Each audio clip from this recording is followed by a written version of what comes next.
Try naman natin magluto ng pastil. Ang pastil nga ang isa sa pinakasikat na pagkaing Muslim dito sa Pilipinas. Sumikat ito dahil tapos din siya ng mga Kristiyano sa bar. At trending ito na 10 piso ng pero ka ng kanin at ulam sa Quiapo.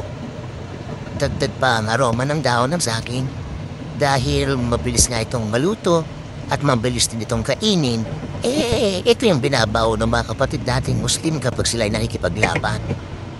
At dahil sa bilis na yan, pwede na natin isama ang pastil sa mga mabibili sa pagkain. Gaya na sopas at saka sa kwek-kwek. Parang nakuha naman yung gusto kong kulay at lasa. Tara, tikman na natin.